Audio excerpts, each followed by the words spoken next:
Assalamualaikum warahmatullahi wabarakatuh. Salam sejahtera dan selamat berjumpa kembali bagi hari yang pertama minggu yang ke-18 Garasi TV yang bersiaran. Kami mengucapkan terima kasih pada sokongan anda sepanjang 17 minggu ini.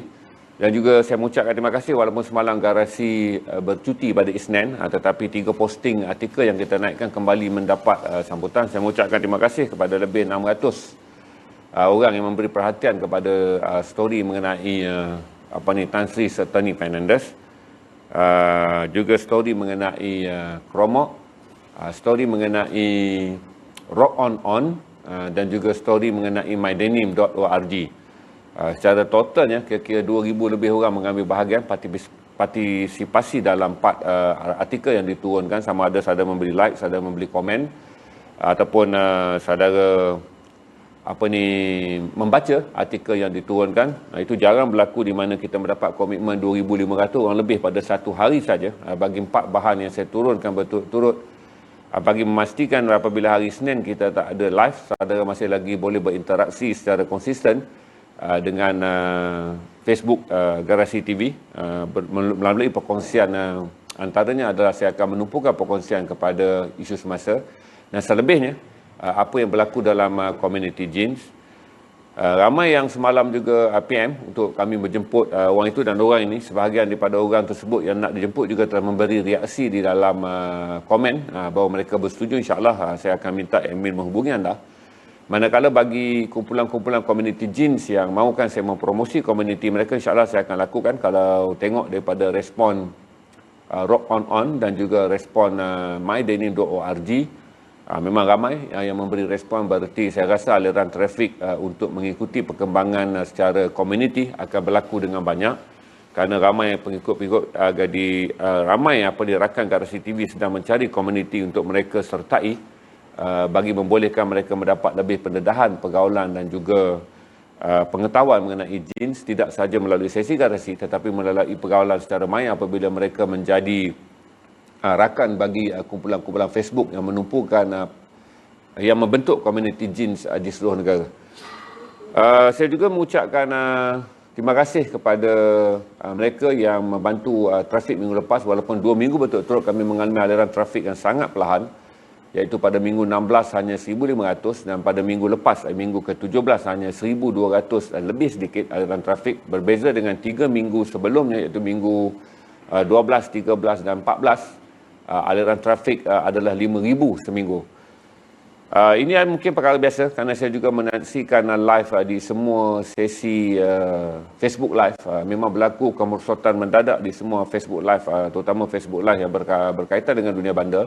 Angka tontonan bukan saja menurun di Facebook Garasi, juga di Facebook yang lain. Kemungkinan beberapa faktor, terutama COVID-19 dan juga faktor aliran ekonomi yang perlahan dan kesan yang mula terasa. Berarti ramai yang merasa bahawa berada di dalam Facebook yang bersifat jual beli adalah sesuatu yang tidak tepat pada waktunya, ketika aliran kewangan dijangka menipis dan tiada gambaran yang jelas mengenai apa yang akan berlaku dalam belanjawan yang akan diluluskan. Cuma berita baik semalam, KWSP telah mengumumkan, saya fikir macam durian runtuh, dan saya tak pasti apa strategi di balik pengumuman yang besar ini, iaitu di mana mereka yang mempunyai akaun satu. Kalau dulu ramai yang berdoa hanya untuk 10,000, tetapi kali ini 4 juta pemegang akaun, ataupun kira-kira 55% pemegang akaun aktif, ataupun 4 juta daripada kira-kira 14 juta, iaitu hampir 30%, diberi durian runtuh untuk mengeluarkan 60 hingga 90 ribu ringgit maksimum bagi akaun anda. Ini bererti kumpulan M40 atas dan T20 akan menikmati pengumuman baru KWSP bagi pengeluaran akaun satu, yang keseluruhannya akan menambahkan aliran tunai dalam pasaran kita dalam 14 bilion ringgit, berbanding pakej pertama yang diumumkan ketika belanjawan dibentangkan, iaitu hanya untuk 600,000 yang kehilangan kerja, yang membawa nilai tunai 4 bilion ringgit. Kalau dicampur semua 18 bilion, iaitu daripada aliran KWSP akan keluar pada tahun depan, ada 18 bilion, iaitu 4 bilion daripada pengumuman ketika Sinar dibentangkan dalam belanjawan 2021 oleh Menteri Kewangan, 4 bilion, dan semalam 14 bilion lagi ditambah bagi pengeluaran akaun satu untuk kita anggap sebagai jackpot bagi kumpulan M40 atas dan juga T20. yang akan membabitkan 14 bilion, berarti 6.5 bilion lagi adalah daripada pakej bantuan prihatin rakyat. Secara totalnya terdapat 22.5 bilion aliran tunai akan mengalir pada tahun 2021 yang membolehkan daya beli meningkat. Berarti indeks penggunaan ataupun indeks pembelian pengguna akan meningkat dengan tinggi pada 2021 dan kemungkinan ini akan membantu semula mereka yang berada dalam bidang perniagaan dan terutamanya pelancongan domestik, kerana walaupun pelancongan antarabangsa ataupun pelancongan bubble, iaitu dipanggil pelancongan bandar ke bandar secara regional, tidak mungkin dilaksanakan dalam tempoh terdekat, tetapi dengan 22.5 bilion wang yang akan dikeluar, yang dibenarkan dibelanjakan, iaitu daripada KWSP dan juga daripada bantuan prihatin nasional, bantuan prihatin rakyat, ia akan membantu lebih banyak aliran tunai mengalir dan ini akan memberi sedikit nafas kepada pengguna untuk menjelaskan hutang, manakala kepada peniaga untuk melaksanakan kembali plan perniagaan mereka. Apapun kita masih menunggu berita moratorium. Sekiranya kerajaan berjaya mendapatkan kerjasama pihak bank untuk menjalankan moratorium mandatori, ini akan memberi lebih ruang kepada rakyat yang kebanyakannya saya jelaskan pada saudara, secara puratanya 40 hingga 60% gaji pekerja di Malaysia adalah komitmen kepada bank. Berarti angka yang dipungut oleh bank pada setiap tahun daripada pungutan hutang, bagi setiap 6 bulan bagi pungutan hutang adalah 72 bilion ringgit.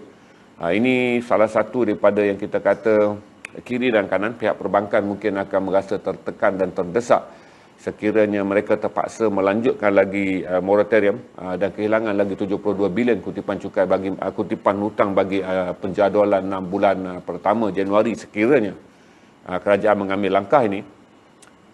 Walaupun moratorium bersasar dilaksanakan dan bank memberi jaminan untuk membantu, tapi saya jelaskan kepada saudara, bagi mereka ramai yang mengatakan bahawa syarat yang dikenakan oleh bank sangat ketat, apa yang diumumkan secara lisan oleh Menteri Kewangan tidak sama apa yang sedang dipraktikkan oleh pihak bank kerana memohon penyusunan semula hutang ataupun memohon lanjutan moratorium kebiasaannya ditolak dan bank mengenakan syarat sangat ketat. Ini antara perkara yang tak senada antara janji Menteri Kewangan dengan apa yang dipraktikkan oleh pihak bank, kerana pihak bank terus saja mengejar pemiutang sekalipun syarikat-syarikat ataupun individu pemiutang telah menghantar pelbagai penyata kepada pihak bank sama ada mereka kehilangan kerja, perniagaan mereka berada dalam keadaan kerugian ataupun kontrak yang mereka terima daripada pembekal dibatalkan kerana masalah COVID-19 dan juga hal-hal yang lainnya.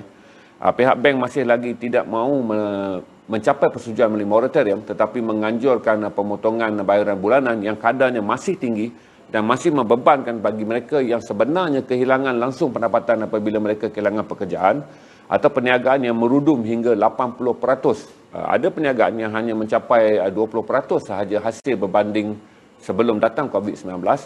Berarti apakah mungkin mereka mampu membayar 50% sekiranya bank mengurangkan bayaran bulanan kepada hanya 50%, sedangkan perniagaan mereka berada dalam keadaan hampir ditutup kerana hanya mampu mengutip 20% sahaja hasil bulanan berbanding sebelum COVID melanda. Itu briefing Persekitaran Ekonomi yang ada sekarang. Kita masih menunggu hingga perdebatan Dewan habis. Sepatutnya hari ini adalah hari undian 17, tetapi masih ada lagi perdebatan, saya rasa tarikh bagi perdebatan mengenai belanjawan. Dan saya rasa isu yang diminta oleh pihak pembangkang hampir selesai semuanya kecuali moratorium, kerana sudah ada kata dua daripada pembangkang bahawa tanpa moratorium berarti undi untuk menyokong belanjawan 2021 agak sukar diperolehi. Berarti apabila bacaan kali ketiga dibuat ataupun bacaan terakhir bagi belanjawan kali ini, kita menanti sama ada moratorium secara mandatori akan dilaksanakan ataupun tidak. Dan sekiranya moratorium secara mandatori tidak dilaksanakan, apakah undi akan cukup untuk kerajaan memastikan belanjawan ini dilaksanakan? Kerana saya fikir dengan pengumuman KWSP dia lebih menguntungkan kepada kumpulan M40 ke atas dan juga T20. Walaupun kelompok ini juga terjejas, tetapi sebenarnya moratorium lebih menghantui golongan berpandang rendah M40 yang berhutang rumah dan juga berhutang pinjaman kenderaan dan juga pinjaman peribadi. Yang saya katakan tadi juga, kajian telah membuktikan hampir 40 ke 60% gaji bersih yang dimiliki oleh pekerja yang bergaji bulan di bawah kategori B40 digunakan untuk menjelaskan komitmen pinjaman bank bulanan. Okey, itu yang saya jelaskan. Kita ada berapa sekarang viewer ni dah? Okey, 368 sampai 400 orang mendengar apa yang saya jelaskan mengenai perkembangan ekonomi. Saya tak nampak banyak orang komen lagi mengenai KWSP walaupun semalam press release-nya keluar ataupun kenyataan medianya keluar, telah disebarkan oleh banyak platform. Hari ini FAQ dia ada apa dipanggil soal jawab juga telah dikeluarkan oleh pihak KWSP untuk memudahkan anda memahami apa itu yang dibenarkan dalam pengeluaran akaun satu yang lebih luas dan meluas, yang membabitkan hingga 60,000 mereka yang mengeluarkannya bagi kali pertama bagi akaun satu, dengan 9,000 bagi bayaran pertama, dan adalah bakinya akan dibayar secara purata hingga boleh mencapai 10,000 sebulan selama 6 bulan rasa saya. Dan ini adalah angka yang besar dan memberi lebih ruang kepada golongan M40 atas dan juga T20 berbelanja.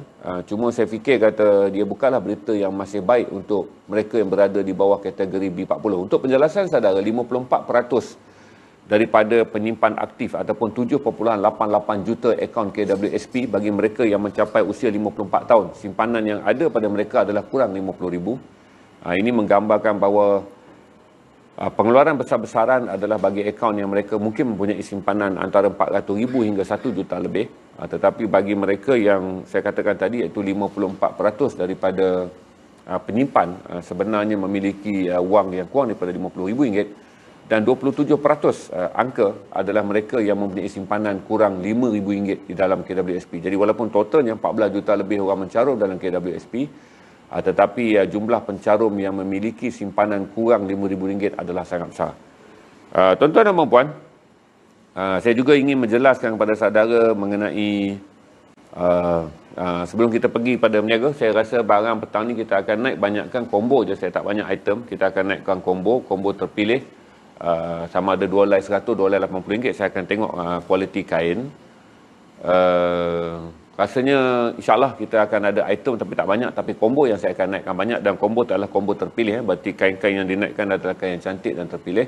Manakala kain-kain yang kurang kita akan naikkan pada hujung minggu ni di bawah kategori combo 300 kalau ada banyak. Sebab saya tengok yang select adalah yang terpilih, ada yang cantik-cantik belaka.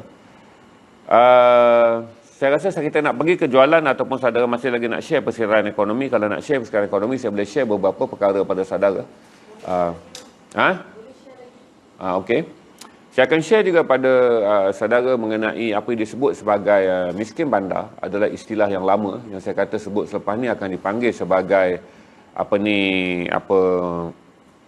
kita panggil miskin COVID. Orang-orang yang terjejas kerana COVID-19. Kerana kalaulah pada 2015 hingga 2019 sebelum datang COVID-19, kadar kemiskinan yang serius di Kuala Lumpur adalah kita bercakap mengenai mereka yang bergaji RM3,000 ke bawah. Musin akan menunjukkan beberapa gambar. Tolong pastikan, kalaupun saudara nampak wajah-wajah tiada niat untuk mengaibkan, ini adalah foto-foto tulen yang diambil oleh saya sendiri ketika kami menjalankan aktiviti memberi makan kepada gelandangan. Sama ada saya bersama dengan Laskar for Life, iaitu aktiviti itu gerakan yang dipelopori oleh garasi, ataupun saya bersama dengan beberapa aktiviti yang lain, ataupun saya hadir ke aktiviti yang dianjurkan oleh kumpulan dapur jalanan ataupun kitchen soap. Kita bercakap tentang sebelum COVID-19 pun terdapat kira-kira 1,000 gelandangan ataupun gelandangan yang ditafsirkan bagi tahun-tahun 2018 dan 2019 adalah istilah baru, di mana mereka yang datang memohon bantuan makanan bukanlah mereka yang tinggal di jalanan, tetapi mereka yang tinggal di PPR ataupun pertempatan-pertempatan miskin di sekitar Kuala Lumpur yang tidak mempunyai akses makanan yang cukup. Gambar-gambar yang ditunjukkan oleh Mohsin itu adalah hampir 50% adalah mereka yang memang tidak berumah, sama ada dari apa yang kita sebut sebagai gelandangan tulen, ataupun 50% lagi mereka yang datang ke tempat pengedaran makanan untuk mendapatkan makanan untuk dibawa pulang ke rumah mereka, dan mereka adalah penghuni PPR, iaitu projek perumahan rakyat di sekitar Kuala Lumpur. Sebahagiannya datang daripada Kampung Baru, sebahagiannya datang daripada Sentul, ada yang datang sejauh daripada Gombak untuk mendapatkan bantuan makanan. Kebiasaannya mereka adalah dihantar oleh keluarga mereka dan mereka adalah kanak-kanak yang berusia sekitar 8 hingga ke 12-13 tahun, yang menjadikan fenomena persekitaran orang yang menerima bantuan makanan di Kuala Lumpur berubah dengan besar. Waktu saya bersama dan melihat kumpulan Food Not Bomb mengedarkan makanan pada penghujung tahun 80-an dan awal 90-an di depan gereja St. John berdekatan dengan jalan Museum Telekom, kita hanya bercakap tentang 3 golongan apabila kita bersebut tentang gelandangan, iaitu penagih dadah, pelacur dan juga pondan. Iaitu 3 golongan dan pesakit mental, iaitu 3 golongan yang berada di jalanan dan mereka tidak memiliki keluarga, tidak memiliki pekerjaan dan akhirnya bergantung kepada bantuan kemanusiaan. Pada waktu itu tidak ada banyak grup yang membuat bantuan kemanusiaan, kecuali yang pertama saya lihat di Kuala Lumpur ada pada penghujung tahun 80-an yang digerakkan oleh seorang pengasas PANG di Kuala Lumpur, itu saudara Brother Ibrahim, yang dinamakan kumpulan tersebut adalah Food Not Bomb. Dan Food Not Bomb bergabung dengan gereja St. Paul untuk mengedarkan makanan, di mana anak-anak muda aktivis PANG bergabung dengan mereka yang datang ke church pada hari Ahad untuk menyediakan sarapan pagi. Kebiasaannya adalah roti, bihun dan juga telur dan juga minuman diberikan kepada gelandangan. Waktu itu sekitar 50 ke 100 orang. Ketika aktiviti pemberian makanan kepada gelandangan dilaksanakan lebih banyak NGO apabila gerakan kemanusiaan mulai meningkat, lebih ramai orang memahami pentingnya menjadi NGO. Sekitar tahun 2008 hingga 2010, 2012 tu gerakan NGO telah tumbuh dengan banyak dan saya pernah membuat kajian dengan mengukur jumlah makanan yang diedarkan. Kalau merentas daripada Jalan Tunku Abdul Rahman, pergi ke Jalan Masjid India, kemudian kita pergi ke kita mula daripada Jalan Coket, iaitu di depan dataran Maybank, di dataran CIMB, ke belakang Mati ataupun Jalan Haji Taib, kita pergi ke Jalan Masjid India, kita masuk ke Jalan Tun Perak, kita pergi ke Bangkok Bank, kita berpatah balik ke Jalan Tunku dan kemudian sampai ke Masjid Negara, masuk ke dalam sekitar Pudu Raya dan sampai ke Maybank. Dan kemudian kita patah balik mengikut sungai Jalan Bonus di belakang sana tu, terdapat kira-kira 1,600 pack makanan diedarkan. Daripada pack makanan tu, kita dapat mengira jumlah gelandangan yang berada di Kuala Lumpur. Dengan bantuan beberapa sukarelawan yang datang daripada UiTM, kami telah mendapat angka dalam proses projek yang paling besar pada waktu itu, sekitar 1,600 orang akan bergelandang. Dan mereka semua adalah lokal, kerana makanan tidak diedarkan kepada gelandangan warga asing yang berada di sekitar bangunan Sinar, bangunan Suria tu, di belakang Bangkok Bank yang sebelah belakang. Kita tak masuk kerana di situ adalah kebanyakan pendatang daripada Myanmar dan warga asing. Waktu itu kita tak masuk adalah kerana masalah keselamatan, kerana kita bimbang ancaman keselamatan kerana kawasan itu agak gelap. Tetapi pada tahun 2015 apabila isu kos sara hidup mula meningkat di Kuala Lumpur, keadaan mula ada sedikit-sedikit, tapi pada bulan Ramadan tahun 2017 fenomena bermula apabila bantuan makanan mula dipungut dan dikutip oleh anak-anak miskin yang datang daripada projek perumahan rakyat di sekitar Kuala Lumpur. Dia betul-betul mengejutkan saya kerana saya telah melihat isu gelandangan sejak tahun 88 ketika aktivis PANG Food Not Bomb memulakan gerakan memberi makan kepada warga jalanan. Tetapi bagaimana tahun 2017 pada bulan Ramadan di sekitar dataran CIMB, 70% daripada mereka yang datang meminta bantuan makanan adalah anak-anak miskin. Pada tahun yang sama juga apabila kumpulan budak-budak muda, tahun yang sangat menggembirakan kerana mak-mak skuter, mak-mak skuter daripada Ampang, para gunting rambut ni kita panggil apa? Barber yang datang daripada sekitar Ampang, anak-anak orang kaya daripada Damansara, anak-anak orang kaya yang terdidik daripada dalam pendidikan di barat yang pulang bercuti hari raya, yang kemudian membentuk komuniti mereka dan turun sama-sama memeriahkan 1 bulan ketika dataran CIMB dijadikan sebagai dataran kemanusiaan untuk membantu banyak golongan yang memerlukan, terutama mereka yang memerlukan makanan untuk berbuka puasa dan makanan untuk bersahur. Lebih 50% penerimanya adalah mereka yang memiliki rumah tetapi tidak memiliki makanan yang cukup. Saudara jangan fikir kata perkara ini adalah kebetulan, kerana saya suka meluluskan data yang dikeluarkan oleh UNICEF, itu satu daripada cabang kajian mengenai kanak-kanak di bawah Pertubuhan Bangsa Bersatu ataupun dipanggil tabung kewangan kanak-kanak Pertubuhan Bangsa Bersatu. menggariskan bahawa 22% daripada kanak-kanak di PPR ini merujuk kepada 47,000 isi rumah PPR, projek perumahan rakyat di Kuala Lumpur ni. Kajian dibuat 22% daripada kanak-kanak yang tinggal di sana mengalami masalah nutrisi, iaitu kekurangan zat makanan kerana mereka hanya mendapat akses 2 kali makan sehari. Nah, ini 2 kali makan sehari saja. Jadi apa yang saya nak kaitkan sekarang, apa yang berlaku pada golongan ini ketika kegawatan berlaku dengan begitu teruk. Kalau saudara masuk ketika saya membentangkannya kepada Kementerian Wilayah Persekutuan pada tahun 2019, kita bulan saya rasa Disember 2018 saya rasa, kita bentangkan kepada kerajaan mengenai apa yang berlaku.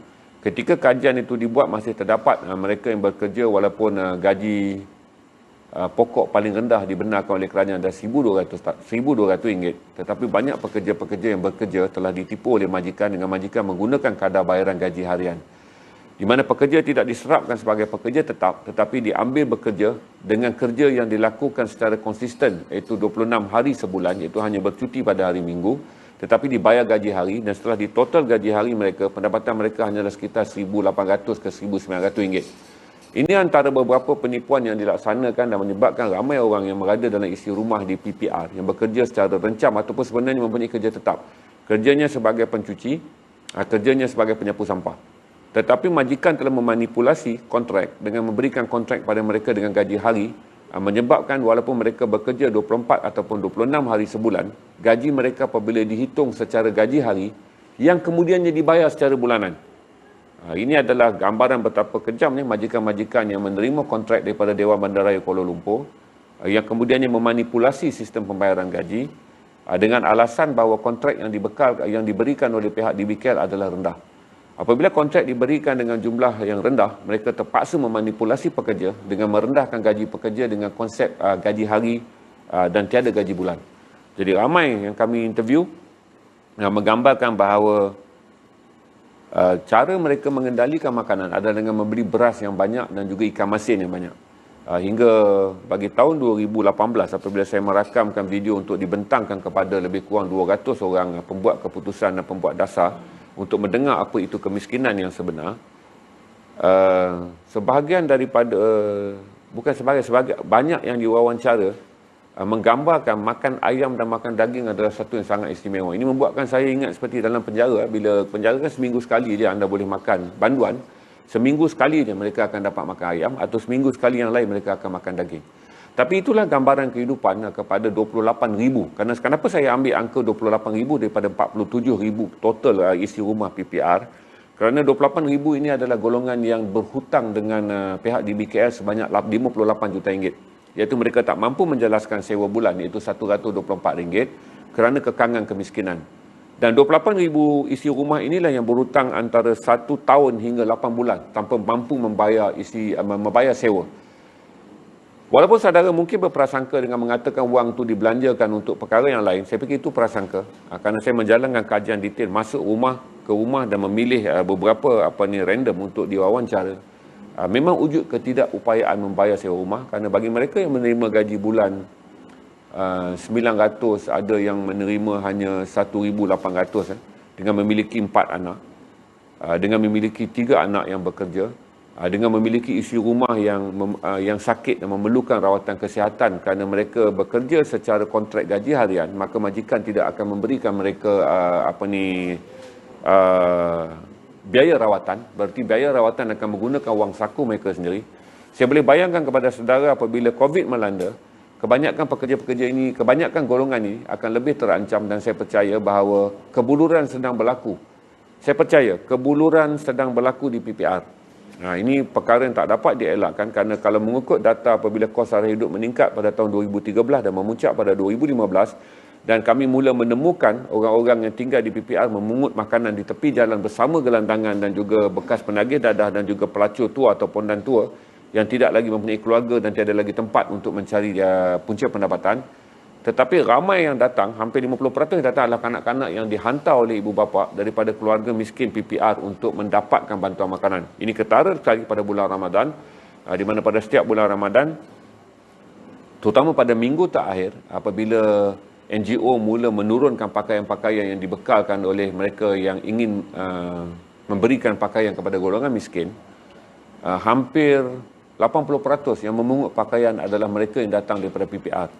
Pakaian-pakaian yang dibagi pada mulanya dibuat dengan satu undang-undang bala mestilah untuk dipakai untuk kegunaan. Tetapi akhirnya pakaian ini terpaksa diedarkan, siapa saja boleh ambil dan baliklah jual. Berarti mereka ambil boleh balik jual setelah komiti berpandangan bahawa ini adalah sumber ekonomi bagi orang miskin. Walaupun pada mulanya pakaian tersebut hendak diberikan dengan tujuan kegunaan pada hari raya kerana dia masih baik, tetapi oleh kerana ramai yang datang dan merayu bahawa pakaian ini berikan pada mereka, mereka boleh menjualnya semula di kawasan perumahan mereka dengan harga 5 atau RM10 untuk membolehkan mereka menjana sedikit wang. Dan begitulah ketika itu seperti dunia bandar je tuan-tuan. Dia adalah pakaian yang disedekahkan oleh orang-orang yang berada ataupun orang-orang yang kebanyakan yang menghantar pakaian pada waktu itu adalah mereka daripada Pewajar, Petronas, kerana NGO-NGO ini sangat kuat, daripada Bernas. Saya juga dapat melihat daripada kaki tangan universiti dan pelbagai pihak yang datang menghantar pakaian-pakaian terbaik daripada simpanan mereka tapi sudah tidak dipakai. Dan pakaian-pakaian ini diambil, dibawa pulang dan dijual semula oleh golongan miskin ni di PPR mereka dengan harga 3, 5 atau RM10 untuk bolehkan mereka menjana wang bagi menukarkannya kepada makanan. Sekarang dia buat saya berfikir, setelah COVID melanda hampir 10 bulan, apa yang sedang berlaku pada golongan ini, dan saya percaya bahawa kebuluran sedang berlaku di PPR. Cuma saya tak fikir ramai wartawan mempunyai masa untuk menulisnya. Satu adalah keterhadan untuk memasuki kawasan PPR ketika COVID. Yang kedua mungkin kerana berita dan juga sumber yang saudara inginkan hanyalah sumber-sumber berita yang bersifat ekonomi dan politik. Hinggalah semalam bila saya scroll Facebook, saya membaca cerita mengenai seorang pemuda yang meraihkan hari jadinya kerana dia tak gemar dapat kek atau apa-apa, di mana setiap birthday dia akan menyembunyikan tarikh hari lahirnya, di mana dia akan meraihkan hari lahirnya setiap tahun dengan membeli hadiah kepada orang. Cuma tahun tu dia kata dia membeli seekor ayam dan berniat untuk menghadiahkan kepada seorang orang miskin. Dan dia kata keluar tak jauh daripada pasar, dia nampak seorang wanita tua sedang mengutip makanan di tong sampah. Ini saya kata bagaimana Allah mengaturkan takdir, di mana wanita itu sedang mengutip sisa makanan di luar pasar berdekatan kawasan restoran. Itulah dia serahkan ayam.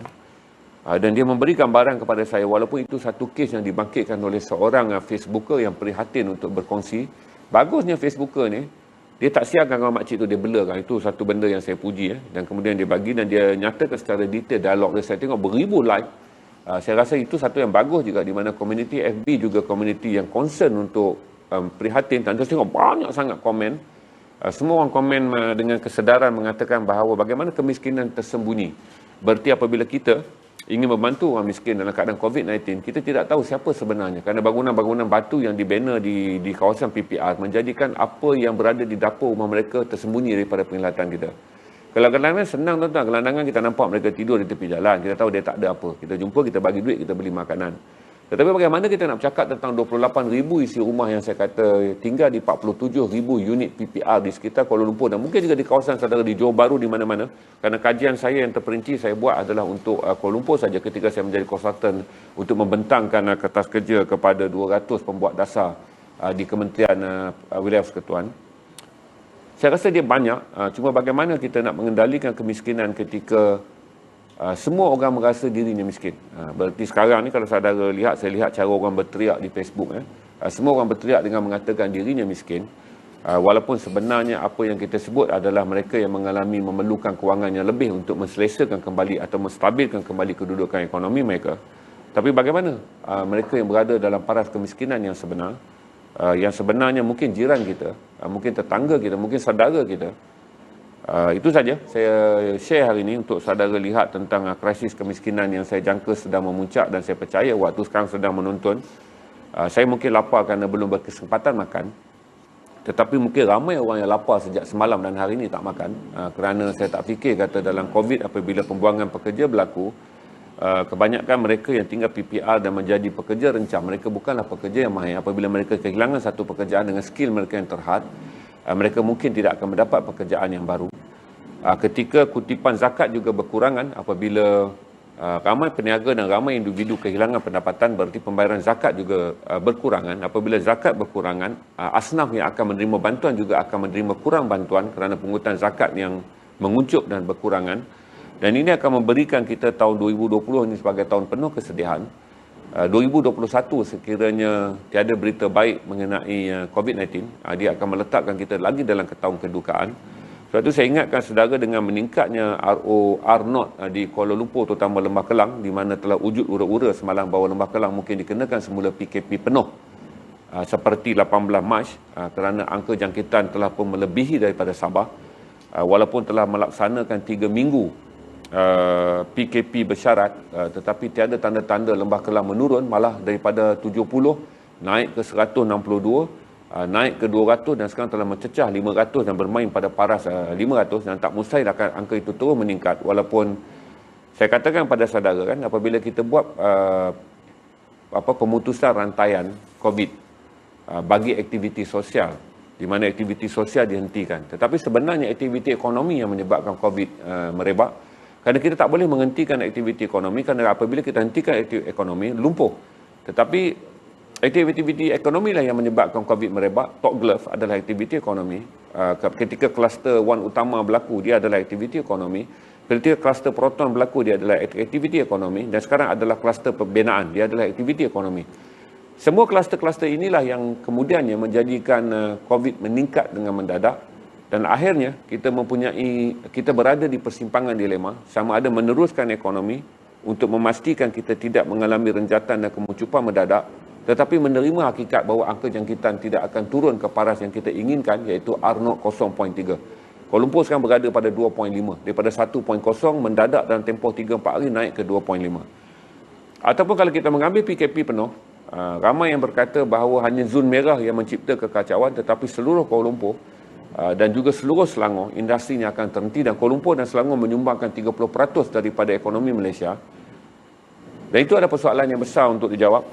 Saudara boleh bagi pandangan saja, dan saya berkongsi pandangan dengan saudara. Saya pun orang yang hilang akal untuk memikirkannya, apa yang perlu didulukan. Mendulukan ekonomi, memberikan 4 juta penduduk Lembah Kelang ruang untuk bernafas, tetapi akan mendedahkan berjuta-juta yang lain kepada bahaya jangkitan. Menutup ekonomi, melaksanakan PKP penuh akan menyebabkan 4 juta orang di Kuala Lumpur akan hidup dalam keadaan terganggu. Barangkali 1 ataupun 1.5 juta akan mengalami terus gangguan, terutama peniaga yang akan kehilangan terus sumber perniagaan. Akan menjadikan kemiskinan akan mula meningkat di Kuala Lumpur. Tetapi kemungkinan COVID-19 dapat dipelihara. Okey, itu saja brief saya petang ini. Malam mungkin saya akan bercakap mengenai pertemuan Makena dan juga Pfizer, di mana kedua-dua syarikat telah mengumumkan mereka telah mencapai 95% kejayaan vaksin. Berarti Amerika dijangka menggunakan vaksin pertama dengan 10 ke 20 juta suntikan bermula 1 Disember. Ini adalah berita paling baik yang di Amerika, di mana Makena dan Pfizer telah mengumumkan vaksin mereka telah mencapai 95% tahap sukses, dan kini hanya menunggu saja daripada Persekutuan Kesihatan, Persekutuan Perubatan Amerika FDA untuk membolehkan vaksin ini disuntik secara rasmi, dengan dijangka pada Disember 10 hingga 20 juta rakyat Amerika akan menerima suntikan yang pertama.